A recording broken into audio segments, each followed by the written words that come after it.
With us now, also from California, is Democratic Congressman Bera. Congressman, thank you for making time for us this Sunday.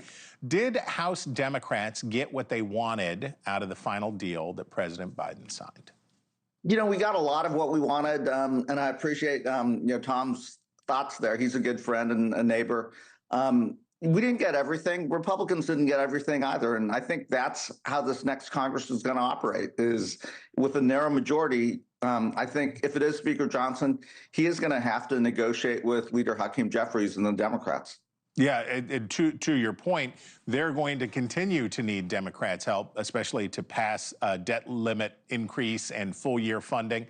What are your negotiating priorities? What do you think Democrats should be pushing for as they're hammering out these deals in the coming months? You know, I think if they do go to a reconciliation bill that looks at the border, I think there are places that we could actually work with the Republicans on securing our borders.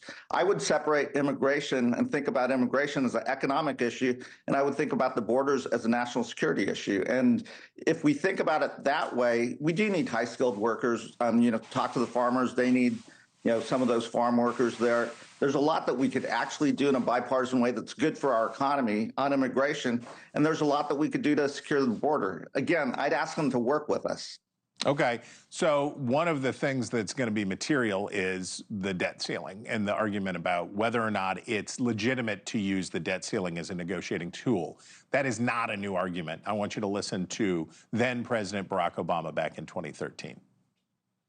The issue here is whether or not America pays its bills. What I will not do is to have that negotiation with a gun at the head of the American people.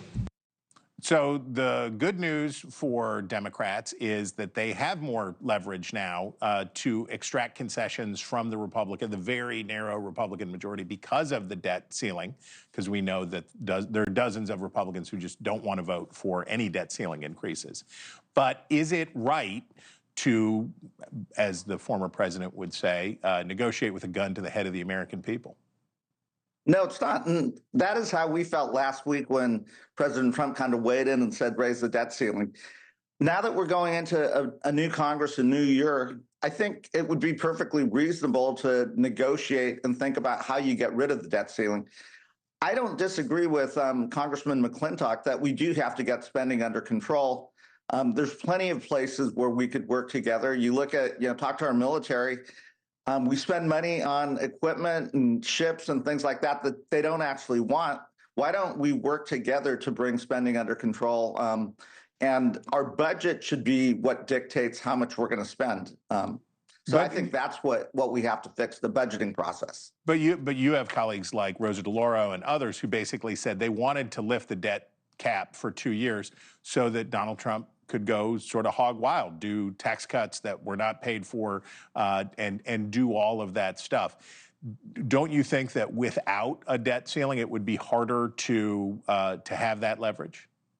Oh, absolutely. I mean, I understand why Donald Trump wanted to raise the debt ceiling for 2 years, because it would give him free rein to do whatever he wanted on taxes without worrying about the economic consequence, the debt consequence of that.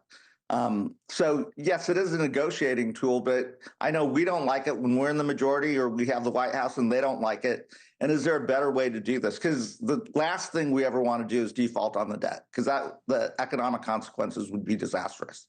Thanks for watching. Go to joinnn.com to find NewsNation on your television provider. And don't forget to click the red subscribe button below to get more of NewsNation's fact-driven, unbiased coverage.